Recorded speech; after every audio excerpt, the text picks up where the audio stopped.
Shalom adik-adik semua, damai di hati, selamat hari Minggu. Adik-adik, kali ini kita akan belajar tentang materi kita yang terambil dari pembacaan Alkitab, Perjanjian Baru, Kisah Para Rasul 7 ayat 54 sampai akhir pada ayatnya yang ke-60. Sekali lagi kakak ulangi, Kisah Para Rasul 7 ayat 54 berakhir pada ayatnya yang ke-60. Tapi sebelum kita baca firman Tuhan, mari kita berdoa. Kita berdoa. Tuhan Yesus, Bapa yang ada di dalam sorga, di saat ini kami sebagai anak-anak remaja 2 akan membaca firman-Mu. Urapilah kami dengan Roh Kudus-Mu Bapa, lalu artikanlah firman ini di dalam seluruh kehidupan kami. Berfirmanlah ya Tuhan, di dalam nama Tuhan Yesus, firman yang hidup, kami berdoa. Amin.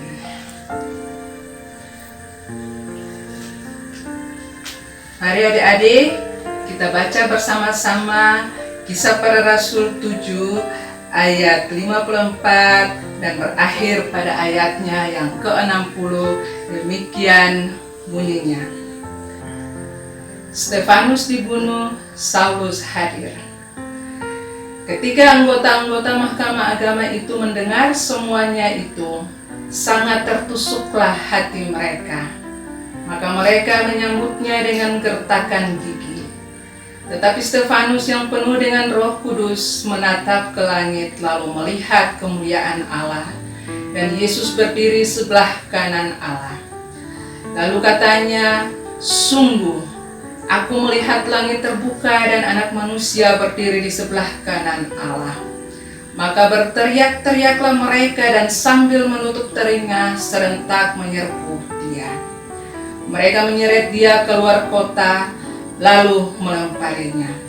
Dan saksi-saksi meletakkan jubah mereka di depan kaki seorang muda yang bernama Saulus. Sedang mereka melemparinya, Stefanus berdoa, katanya, "Ya Tuhan Yesus, terimalah rohku." Sambil berlutut ia berseru dengan suara nyaring, "Tuhan, janganlah tangguhkan dosa ini kepada mereka." Dan dengan perkataan itu meninggallah ia. Demikianlah firman Tuhan di saat ini. Ya adik-adik, kali ini kita akan belajar tentang kesetiaan bersaksi. Namun sebelum kita mulai dengan materi kita, kakak pengasuh ingin menceritakan sebuah kasus tentang 3 orang pekerja. Ada 3 orang pekerja yang bekerja di sebuah bangunan. Dan saat itu ada seorang mahasiswa yang melakukan praktek lapangan di bangunan tersebut. Mahasiswa ini bertanya kepada ketiga pekerja itu, "Apakah yang sedang Anda lakukan di sini, Pak?" Dan ketiga pekerja ini mereka menjawab secara bergiliran. Pekerja yang pertama berkata, "Saya sedang menata batu-batu ini menjadi sebuah tembok. Sebenarnya saya malas dengan pekerjaan ini. Jika ada pekerjaan yang lebih baik dari ini, saya akan keluar dari tempat ini." Dan pekerja yang kedua juga menjawab, "Saya sedang mencari nafkah di sini. Ya, lumayan untuk mengisi dapur saya tetap terisi." Dan adik-adik, pekerja yang ketiga menjawab, "Saya sedang melakukan satu sejarah besar dengan bekerja membangun bangunan ini. Saya akan selalu berusaha memberikan sentuhan terbaik pada bangunan ini agar tercipta sebuah bangunan yang kokoh dan indah dari sentuhan tangan saya. Apabila bangunan ini telah rampung, saya akan mengajak anak-anak saya ke sini dan berkata kepada mereka bahwa di bangunan inilah ada sentuhan tangan Bapa yang membentuknya menjadi bangunan yang kuat dan indah. Nah, adik-adik, dari cerita tadi ada satu pertanyaan yang akan kita jawab bersama-sama menurut pemahaman adik-adik semua. Pertanyaannya adalah, apa pendapat adik-adik remaja tentang ketiga pekerja ini? Apakah dari ketiga pekerja ini ada sikap setia? Silakan adik-adik menjawabnya. Nah, adik-adik, aku percaya adik-adik sudah bisa menjawabnya kan? Tentunya adik-adik menjawab pekerja yang ketiga. Nah, mari kita masuk dalam materi kita di saat ini.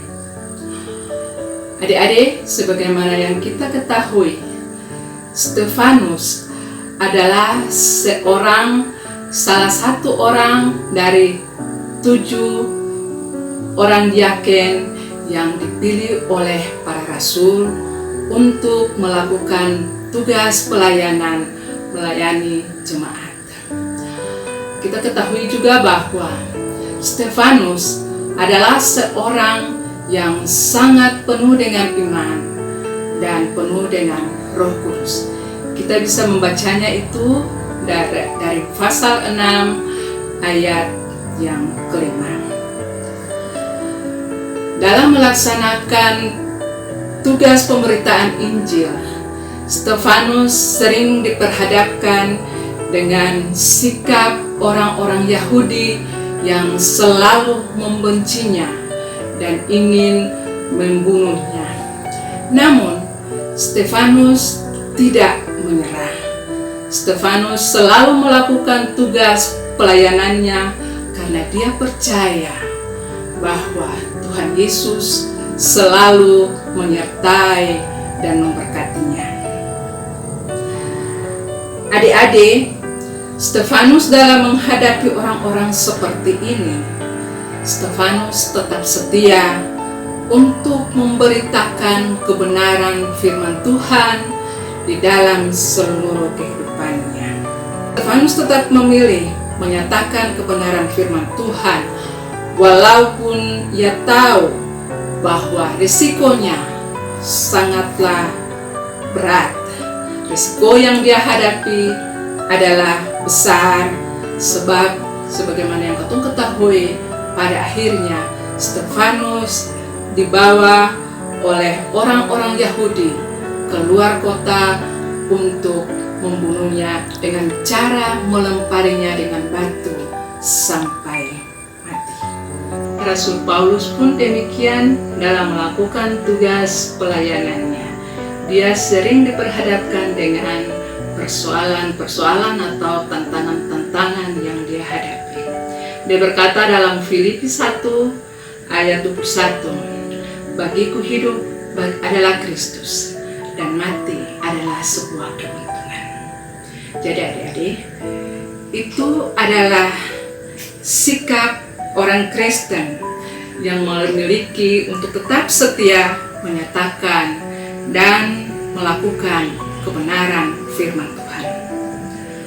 Orang yang setia menjadi saksi Tuhan Yesus adalah orang yang selalu berani berkata ya pada yang benar dan salah tidak kepada yang salah, tetapi juga setia mewujudkannya dalam sikap dan perbuatan tiap-tiap hari. Nyanyian GPM 223 mengatakan, mari katong memberitakan firman Tuhan. Tuhan Yesus juga bilang, kamu ada di dalam dunia, tapi kamu bukan berasal dari dunia. Itu artinya bahwa Keinginan-keinginan daging haruslah kita tinggalkan, haruslah kita singkirkan, dan kita harus mengutamakan keinginan roh, karena keinginan daging bukan berasal dari Bapa. 1 Yohanes 2 ayat 15-16 mengatakan, janganlah kamu mengasihi dunia, itu bukan berasal dari Bapa. Itulah sikap setia yang ditunjukkan oleh pekerja yang ketiga dari kasus cerita tagih. Dia selalu menyatakan kesungguhannya untuk melakukan tugas pelayanannya dengan baik, tanpa memikirkan kepentingan pribadinya, tanpa memikirkan kepentingan keluarganya, tanpa memikirkan hal-hal yang lain, tetapi dia memikirkan kepentingan kebersamaan banyak orang. Dan terlebih khusus lagi, semua yang dia lakukan itu adalah tugas pelayanannya untuk menyaksikan kesetiaan Tuhan di dalam seluruh kehidupannya. Adik-adik yang terkasih dalam Tuhan kita Yesus Kristus, marilah kita bertumbuh di dalam firman Tuhan. Tuhan menolong kita untuk melawan keinginan daging. Amin. Demikianlah adik-adik materi kita di saat ini. Mari kita berdoa. Terima kasih Bapa yang rahmani. Kami sudah boleh mendengar cerita firman-Mu. Biarlah Roh Kudus-Mu menuntun kami, menguatkan dan memampukan kami untuk kami dapat menjadi saksi-saksi Kristus di dalam seluruh kehidupan kami, lewat sikap, tutur kata, dan perbuatan kami. Terima kasih Tuhan, tuntun, bimbing, dan sertailah kami untuk kami dapat mengakhiri minggu ini dengan segala baiknya. Di dalam nama Tuhan Yesus kami berdoa kepada Bapa di sorga, lalu pada akhirnya kami mohon berkat-Mu. Kasih karunia dan damai sejahtera dari Allah Bapa, Tuhan kita Yesus Kristus, dan dengan tuntunan kuat kuasa Roh Kudus mau tinggal menyertai memberkati kami semua, anak-anak remaja subjenjang 2, menyertai memberkati semua anak-anak sekolah minggu jemaat GPM Batel, semua yang punya kami saat ini terus kekal selama-lamanya. Amin. Demikianlah perjumpaan kita lewat video ini. Satu pesan kakak, jangan lupa baca firman Tuhan, tetap berdoa, dan selalu melakukan itu di dalam seluruh kehidupan adik-adik semua. Tuhan Yesus memberkati kita semua. Shalom.